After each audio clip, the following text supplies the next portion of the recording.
ప్రతి ఉదయం దేవుని వాగ్దానం అనే కార్యక్రమానికి ప్రేమతో మిమ్మల్ని ఆహ్వానిస్తుంటున్నాను. ఈ ఉదయకాల సమయంలో దేవుడు మన కొరకు ఏర్పాటు చేసినటువంటి వాక్యభాగము అపోస్తలుడైన పౌలు రోమీయులకు రాసినటువంటి పత్రిక 8వ అధ్యాయము 31వ వచనాన్ని ధ్యానించుకుందాం. అపోస్తలుడైన పౌలు రోమీయులకు రాసినటువంటి పత్రిక 8వ అధ్యాయము 31వ వచనాన్ని ధ్యానించుకుందాం. ఇట్లుండగా ఏమందుము, దేవుడు మన పక్షమునుండగా మనకు విరోధి ఎవడు? క్రీస్తునందు ప్రియమైన దేవుని బిడ్డలారా, ఈ ఉదయకాల సమయంలో పరిశుద్ధాత్మ దేవుడు మనకిస్తున్నటువంటి వాగ్దానము ఇట్లుండగా ఏమందుము, దేవుడు మన పక్షమునుండగా మనకు విరోధి ఎవడు? ఈ యొక్క వాగ్దానాన్ని దేవుడు మనకును మన కుటుంబాలకును ఆశీర్వాదకరముగా మార్చును కాక. ఈ యొక్క మాటల్లోని అంతరార్థాన్ని, ఆత్మీయ సత్యాలను మనం గ్రహించినట్లయితే అపోస్తలుడైన పౌలు రోమాలో ఉన్నటువంటి సంఘానికి, విశ్వాసులకి ఈ పత్రికను రాస్తూ ఈ యొక్క మాటలను మాట్లాడుతూ ఉంటున్నాడు. మరి దేవుడు మన పక్షమున ఉండగా అనేది చాలా ప్రాముఖ్యము. మరి దేవుడు మన పక్షమున ఉంటే మనకు విరోధి ఎవరు? ఎప్పుడైతే దేవునికి మనము దూరంగా ఉంటామో మనకు శోధనలు, మనకు శ్రమలు మరి అనేకములుగా వస్తూ ఉంటున్నాయి. ఎప్పుడైతే దేవునికి దగ్గరగా జీవిస్తామో, దేవునితో ఉంటామో అప్పుడు మనకు శోధనలు ఎదురవు. ఎందుకనగా దేవుడు మనతో ఉంటున్నాడు, మనము దేవునితో ఉంటున్నాము, మన సంబంధము దేవునితో ఉంటున్నది.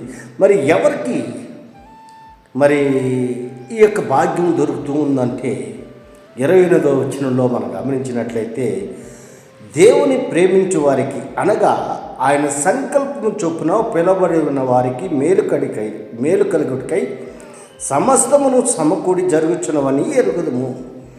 దేవుడు మన పక్షమున ఏ రీతిగా ఉంటున్నాడో అనేది మనం గమనించినట్లయితే, దేవుని ప్రేమించు వారికి, ఎవరైతే ఆయన్ను ప్రేమిస్తారో, ఎవరైతే ఆయన్ను ఆరాధిస్తారో, ఎవరైతే ఆయన్ను మహింపరుస్తారో అటువంటి వారికి, ఆయన సంకల్పం చొప్పున పిలువబడినటువంటి వారికి, ఆయన్ను దేవుణ్ణి ప్రేమించేటువంటి వారికి, ఆయన సంకల్పం చొప్పున పిలువబడినటువంటి వారికి మేలు కలుగుటకై సమస్తమును సమకూడి జరుగుతూ ఉంటున్నాయి. దేవుని ప్రేమించేటువంటి వారు, దేవునితో నడిచేటువంటి వారు, దేవుని వెంబడించేటువంటి వారు, దేవునితో సహవాసం చేసేటువంటి వారికి మరి సమస్తాన్ని సమకూర్చేటువంటి దేవుడుగా ఉంటున్నాడు. క్రీస్తునందు ప్రియమైన దేవుని బిడ్డలారా, మరి మనము దేవుని ఎరిగినటువంటి బిడ్డలుగా మనం ఉంటున్నాము. ఆయన ప్రేమించేటువంటి వారిగా మనం ఉంటున్నామా?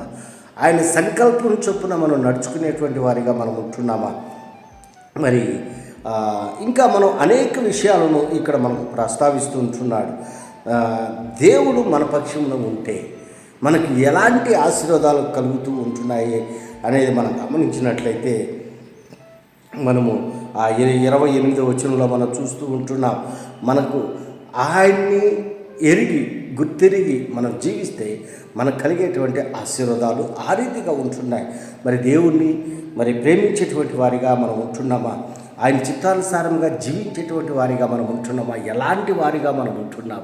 ఈ ఉదయకాల సమయంలో పరిశుద్ధాత్మ దేవుడు మనతో మాట్లాడుతూ ఉంటున్నాడు.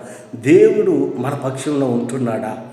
మరి దేవుడు మన పక్షంలో ఉండాలంటే మనం ఏ రీతిగా ఉండాలి?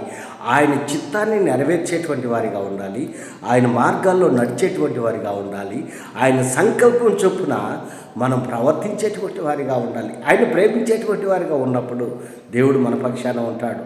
దేవుడు మన పక్షాన ఉండాలంటే మన జీవితాలను ఆయనకు సమర్పించుకోవాలి. మన హృదయాలను సజీవ యాగముగా ఆయనకు సమర్పించుకున్నప్పుడు దేవుడు మన పక్షాన ఉంటాడు. మన బాధల్లోనూ, మన ఇరుకుల్లోనూ, మన ఇబ్బందుల్లోనూ, మన శోధనలోనూ, సమస్తంలోనూ మనకు తోడుగా ఉండి వాటన్నిటిలో నుండి మనల్ని తప్పించేదానికి, విడిపించేదానికి, నడిపించేదానికి శక్తి కలిగినటువంటి దేవుడు మనకు ఉంటున్నాడు. కాబట్టి దేవుడు మనతో ఎల్లప్పుడూ సదాకాలము ఉండాలని ఈ కొద్ది మాటల ద్వారా నేను హెచ్చరిక చేస్తుంటున్న దేవుడి యొక్క మాటలను మరెక్కువగా మీకును మీ కుటుంబాలకు ఆశీర్వాదకరముగా మార్చిన గాక. ఆమేన్.